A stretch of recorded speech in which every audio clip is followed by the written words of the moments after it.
فتاوی قاضی خان میں ہے وَلَوْ اسْتَأْجَرَ امْرَأَةٌ لِيَزْنِيَ بِهَا فَزَنَا بِهَا لَا يُحَدُّ فِي قَوْلِ أَبِي حنیفہ رحمہ اللہ تعالی۔ اگر کسی شخص نے عورت کو کرائے پر لیا پیسے دے کر کہ میں تمہیں اتنے پیسے دوں گا مجھے زنا کرنے دو، اجرت پر لیا اور اس سے زنا کیا، تو کہتے ہیں امام صاحب فرماتے ہیں اس عورت پر اس آدمی پر کوئی حد نہیں ہے۔ اب اعتراض کیا کرتے ہیں کہ دیکھو جی امام ابو حنیفہ رحمۃ اللہ علیہ یہ زنا کے دروازے کھول رہے ہیں، امام ابو حنیفہ رحمۃ اللہ علیہ زنا کے دروازے کھول رہے ہیں، کہتے ہیں آدمی پیسے دے کر عورت سے زنا کرے تو ایسے آدمی پر حد ہی نہیں ہے، جب حد نہیں تو پھر جائز ہے۔ میں نے کہا بات سمجھو، ایک ہے زنا کا جائز ہونا اور جائز نہ ہونا، ایک ہوتا ہے ایسے زانی پر حد لگنا اور حد نہ لگنا۔ حد لگنا نہ لگنا اور مسئلہ ہے، اور زنا کا جائز ہونا ناجائز ہونا یہ اور مسئلہ ہے۔ اگر صرف حد نہ لگنے سے اگر کوئی چیز جائز ہو جاتی ہو تو حضرت عبداللہ بن عباس رضی اللہ تعالیٰ عنہما کا فتویٰ یہ ترمذی کے اندر موجود ہے، فرماتے ہیں من اتل بہیمۃ فلا حد علیہ، کوئی آدمی کسی جانور سے بدفعلی کرے تو ایسے آدمی پر کوئی حد نہیں۔ تو اس کا کیا معنی کہ جانور سے بدفعلی کرنا جائز ہوگا؟ اب بتاؤ اگر میں آپ سے کہوں کوئی آدمی پخانہ کھا لے اس کے اوپر کوئی حد نہیں، تو غیر اٹھ کے پخانہ شروع کر دے کیوں، کھانا شروع کر دے کیوں؟ مولانا صاحب نے کہا حد نہیں لہذا جائز ہو گیا۔ اور بھئی حد نہ ہونا الگ مسئلہ ہے اور جائز اور ناجائز ہونا یہ الگ مسئلہ ہے۔ تو امام ابو حنیفہ رحمۃ اللہ علیہ کا یہ جو مسئلہ بیان کیا جا رہا ہے نا کہ حد نہیں، حد نہ ہونے کی وجہ امام صاحب فرماتے ہیں کہ ضابطہ ہے الحدود تندرع بالشبہات، اگر کسی موقع پر شبہ ثابت آ گیا تو شبہ سے حد ساقط ہو جاتی ہے۔ یہاں شبہ کیا ہے؟ قرآن کریم میں ہے فَمَسْتَمْتَعْتُمْ بِهِ مِنْهُنَّ فَآتُوهُنَّ أُجُورَهُنَّ، جب تم کسی عورت سے نکاح کرو تو عورت کا حق مہر دیا کرو، عورت سے نکاح کرو تو عورت کو حق مہر دیا کرو۔ تو یہ جو اس نے عورت کے ساتھ ہم بستری کی ہے اور بدلے میں پیسے دیے ہیں، نکاح والا بندہ بھی عورت سے نکاح کرتا ہے اور بدلے بزا کے طور پہ پیسے دیتا ہے۔ تو شبہ یہ تھا کہ جیسے حق مہر ہے ویسے اجرت ہے، یہ حق مہر کی طرح ہے، اس لیے اس پر حد نہیں جاری ہونی چاہیے، شبہ آ گیا۔ اب ذہن میں سوال آئے گا بھائی وہ تو تب ہے جب نکاح ہو اور پھر پیسے دیں حق مہر، اس نے تو نکاح نہیں کیا اور پھر پیسے دیے، یہ حق مہر کے مشابہ کیسے ہو گیا؟ ہم نے کہا یہ نکاح کے مشابہ ہے۔ کیوں؟ نکاح میں یہ ہوتا ہے کہ دو آدمی گواہ ہوں اور مرد عورت ایجاب و قبول کر لے، اور اگر گواہ نہ ہوں ایجاب و قبول کریں تو امام مالک فرماتے ہیں پھر بھی نکاح ہو جاتا ہے۔ حضرت امام مالک یہاں گواہ شرط نہیں ہے۔ تو چونکہ فقہ مالکی میں بغیر گواہوں کے ایجاب و قبول کرنے سے نکاح ہو جاتا ہے، تو یہ شبہ ہے کہ مرد عورت راضی بھی ہیں اور پیسے بھی دیے ہیں، تو نکاح کا بھی شبہ موجود ہے اور حق مہر کا بھی شبہ موجود ہے، لہذا اس کے اوپر حد جاری نہیں ہونی چاہیے۔ اور ایسا مسئلہ احادیث کے اندر بھی موجود ہے، مثلا رسول اکرم صلی اللہ علیہ وسلم نے ارشاد فرمایا ایما امرأۃ نکحت، کوئی عورت اپنا نکاح کرے بغیر اذن ولیہا، اپنے گھر کے سربراہ اور ولی کی اجازت کے بغیر، فنکاحھا باطل فنکاحھا باطل فنکاحھا باطل، تو اس کا نکاح باطل ہوگا باطل ہوگا باطل ہوگا۔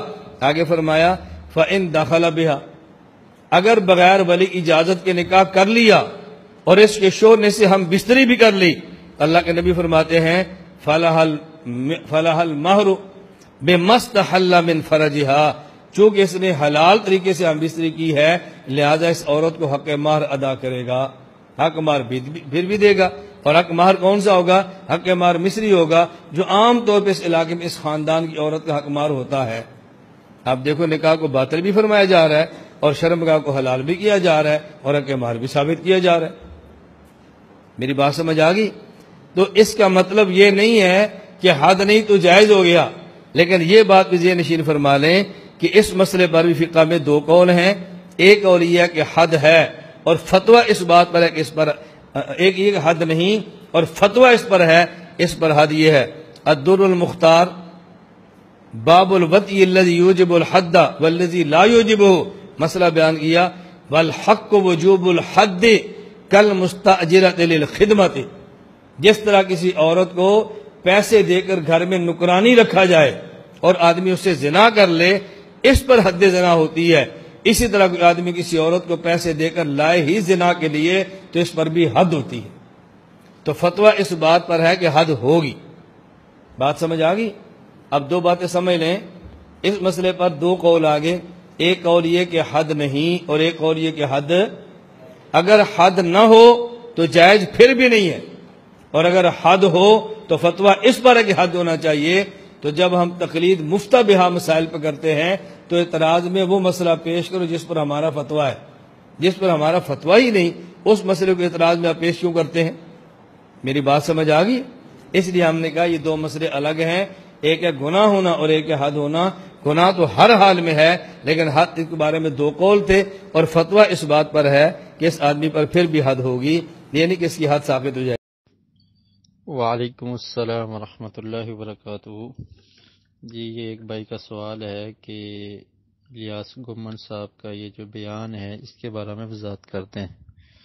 دیکھیں، سب سے پہلی بات یہ ہے کہ فتاوی قاضی خان کی جو عبارت جس کا یہ دفاع کر رہے ہیں وہ ہے وَلَوْ اسْتَأْجَرَ امْرَأَةٌ لِيَزْنِيَ بِهَا فَزَنَا بِهَا لَا يُحَدُّ بِهَا فِي قَوْلِ ابی حنیفہ، کہ اگر کوئی آدمی کسی عورت کو اجرت پر لاتا ہے تاکہ اس سے زنا کرے، یعنی بالکل صاف عبارت ہے کہ اگر کوئی آدمی کسی عورت کو اس لیے اجرت دے کر پیسے دے کے لاتا ہے اس سے زنا کرنے کے لیے اور پھر اس سے زنا کر لیتا ہے تو اس پر حد نہیں ہوگی۔ یہ امام ابو حنیفہ رحمۃ اللہ علیہ کا قول ہے فتاوی قاضی خان میں۔ تو یہ اب پہلی بات تو یہ ہے کہ اس کا دفاع کر رہے ہیں، اور یہ کہہ رہے ہیں کہ اس سے یہ کہا جاتا ہے کہ امام صاحب نے زنا کے دروازے کھول دیے یا زنا کو جائز قرار دیا۔ تو یہ کہہ رہے ہیں کہ اس سے جائز نہیں ثابت ہوتا، بلکہ حد نہ ہونا الگ مسئلہ ہے اور جائز ہونا الگ مسئلہ ہے۔ چلو اس بات کو اگر تسلیم بھی کر لیا جائے کہ جائز اور ناجائز الگ مسئلہ ہے اور حد کا نہ ہونا یہ ایک الگ مسئلہ ہے، تو کم از کم یہ بات تو پھر بھی آپ کو تسلیم کرنی پڑے گی کہ امام صاحب نے یہ فرمایا کہ اگر کسی عورت کو کرائے پہ لایا جائے زنا کی غرض سے اور پھر آدمی اس سے زنا کر لیتا ہے تو اس پہ حد نہیں ہے۔ تو دروازہ تو کھلتا ہے نا، جس آدمی کو پتا ہو کہ مجھے اس پہ کوئی سزا نہیں ملنی، میں کسی عورت کو لے آتا ہوں اس کام کے لیے اور اس پہ مجھے حد نہیں لگے گی، سزا نہیں ملے گی، تو یہ دروازہ نہیں کھلے گا؟ کیا خیال ہے؟ کیونکہ ایک آدمی تو ڈرتا ہے کہ اگر میں نے زنا کیا، اسلامی حکومت ہے تو مجھے سزا ملے گی، حد لگے گی، اگر شادی شدہ ہے تو اس کو رجم کیا جائے گا، اور اگر شادی شدہ نہیں ہے تو اس کو کوڑے لگیں گے۔ تو جس آدمی سے یہ ختم کر دیا جائے اور یہ فتویٰ دے دیا جائے کہ اس پہ حد ہی نہیں ہے، تو پھر تو اس کے لیے برائی کا ارتکاب کرنا کیا ہوگا؟ آسان ہو جائے گا۔ تو یہی ہم کہتے ہیں کہ یہ بات اس طرح سے ہے۔ اس کو اب پہلے اس کا دفاع کرنے کے لیے اقوال پیش کرتے ہیں اور کہتے ہیں کہ ابن عباس رضی اللہ تعالی عنہما کا قول ہے کہ من اتى البہیمۃ فلا حد علیہ، کہ جو کسی جانور سے اس طرح کا فعل کرتا ہے تو اس پر حد نہیں ہے۔ تو دیکھیں یہ دو چیزیں متضاد ہیں، اس پر قیاس نہیں کیا جا سکتا۔ ایک طرف جانور کا مسئلہ ہے تو دوسری طرف انسان کا مسئلہ ہے، اور جانور سے جو انسان یہ فعل کرتا ہے تو ابن عباس رضی اللہ تعالیٰ عنہما کا فتویٰ ہے کہ اس پر حد نہیں ہے۔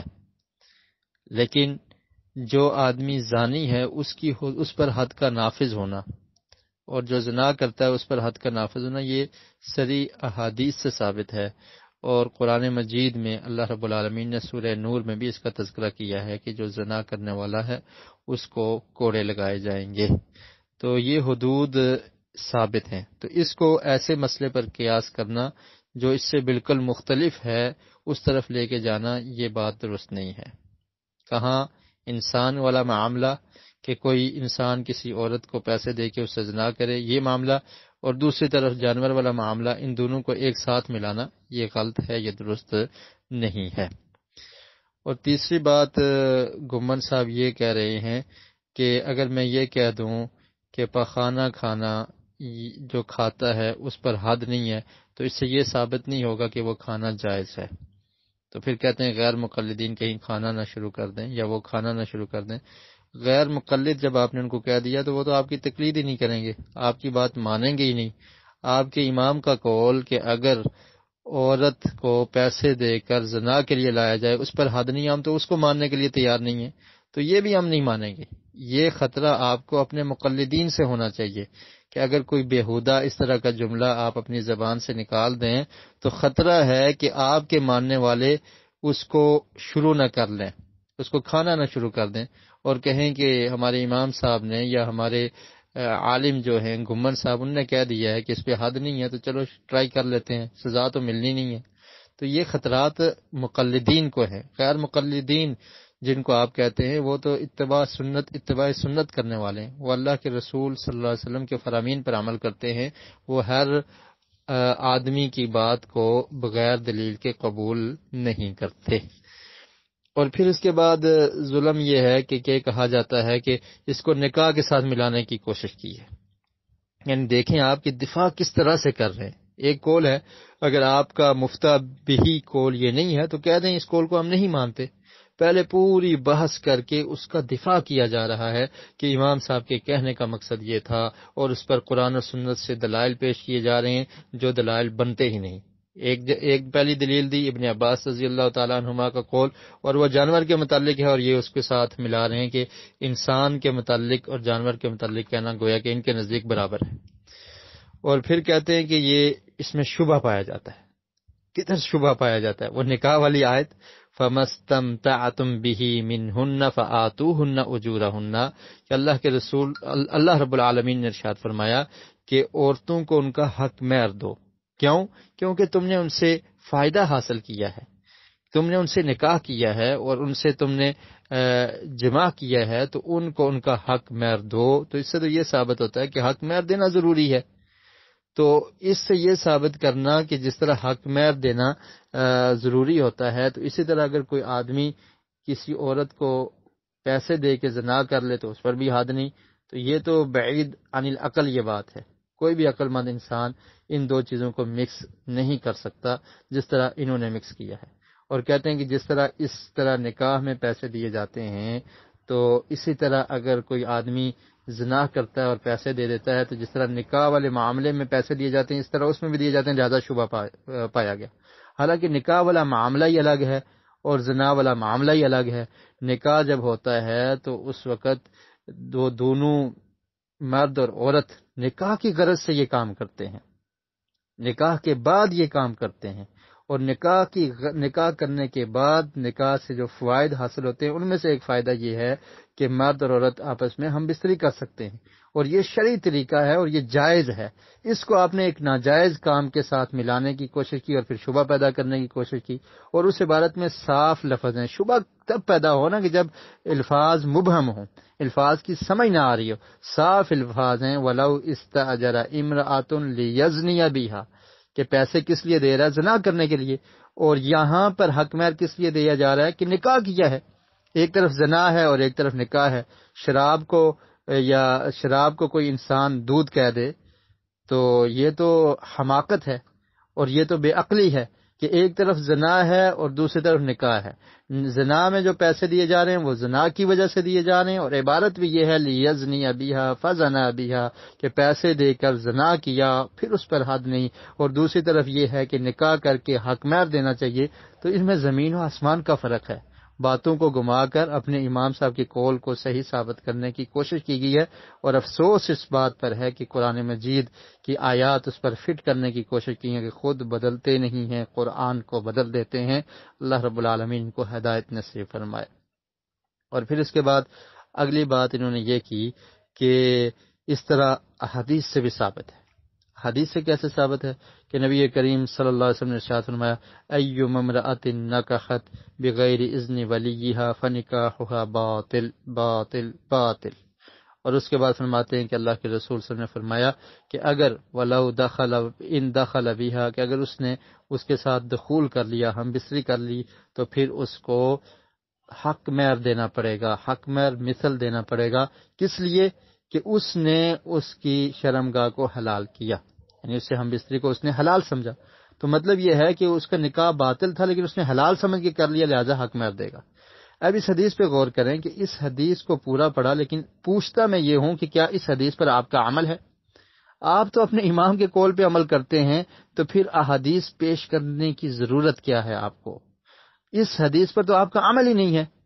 فنکاح ہوا باطل، اللہ کے رسول نے فرمایا کہ بغیر ولی کے اگر کوئی عورت اپنا نکاح خود کر لیتی ہے اس کا نکاح باطل ہے۔ آپ باطل تسلیم کرتے ہیں کہ پہلے ٹکڑے کو نہیں ماننا، دوسرے کو ماننا ہے، اپنی مرضی کی بات کو لینا ہے، دوسری بات کو نہیں لینا، اور اپنی مرضی کی جو بات لے رہے ہیں وہ بھی نہیں بنتی۔ تو آپ اس حدیث پر اگر آپ کا عمل ہے تو آپ یہ اعلان کریں کہ بغیر ولی کے جو نکاح ہوتا ہے، جیسے آقا علیہ السلام نے فرمایا وہ باطل ہے، باطل ہے، باطل ہے، آپ کہہ دیں باطل ہے۔ آپ تو کہتے ہیں ولی کی ضرورت ہی نہیں ہے، اور پھر باتوں کو مکس کیا جا رہا ہے کہ نکاح میں جی دیکھیں امام مالک رحمۃ اللہ علیہ کا یہ قول ہے کہ گواہ نہ ہوں تو تب بھی نکاح ہو جاتا ہے، تو لہذا شبہ پایا گیا۔ آپ امام مالک کے مقلد ہیں، امام مالک کی تقلید تو آپ کرتے نہیں ہیں، تو پھر ان کا قول کس طرح پیش کرنے کی ضرورت ہے؟ اس طرح تو اگر کریں گے کسی بات میں کسی امام شافعی کا قول لے لیا جائے، کسی میں ایک ہی مسئلے میں امام مالک کا لے لیا جائے، امام شافعی کا لے لیا جائے، امام احمد بن حنبل کا لے لیا جائے، امام ابو حنیفہ رحمۃ اللہ علیہ کا لے لیا جائے، تو پھر تو آپ کھچڑی بنا دیں گے، دین کو اپنی مرضی کے مطابق پیش کرنا شروع کر دیں گے۔ تو اس لیے اللہ سے ڈریے، اللہ سے خوف کیجیے، اور لوگوں کو گمراہ نہ کیجیے۔ تو جو حدیث آپ نے پیش کی ہے تو اس حدیث پہ تو آپ کا عمل ہی نہیں ہے۔ اللہ کے رسول نے فرمایا کہ وہ نکاح باطل ہے اور آپ باطل ماننے کو تیار ہی نہیں ہیں۔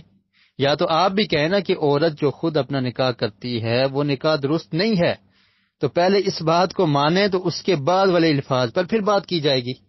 جب آپ پہلے الفاظ کو ماننے کے لیے تیار نہیں، حدیث کا رد کر دیتے ہیں، اپنی فقہ کو سامنے رکھ کر اس حدیث کو ٹھکرا دیتے ہیں، تو پھر آپ کو قطعا نہیں چاہیے کہ اس حدیث کو یہاں پر پیش کیا جائے۔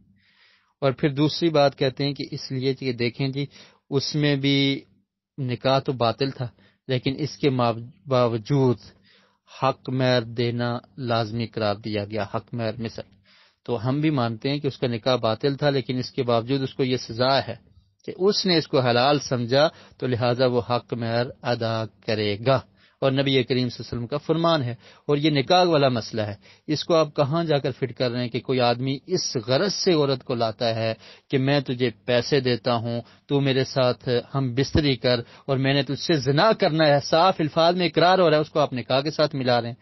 اللہ کا خوف کیجیے، اللہ سے ڈریے کہ کس طرح آپ فقہ کو بچانے کے لیے احادیث کے معنی اور مفہوم کو چینج کر رہے ہیں، اور اس میں صاف الفاظ ہیں وَلَوْ اسْتَأْجَرَ امْرَأَةٌ لِيَزْنِيَ بِهَا فَزَنَا بِهَا، کہ اگر کوئی مرد کسی عورت کو پیسے دے کے اجرت دے کر لاتا ہے، کس لیے؟ لِيَزْنِيَ بِهَا، تاکہ اس سے زنا کرے، تو کیا اس آدمی کا یہ مقصد تھا؟ ان کا تو نکاح کرنے کا مقصد تھا، لیکن ولی نہ ہونے کی وجہ سے اللہ کے رسول نے ان کا نکاح باطل قرار دیا۔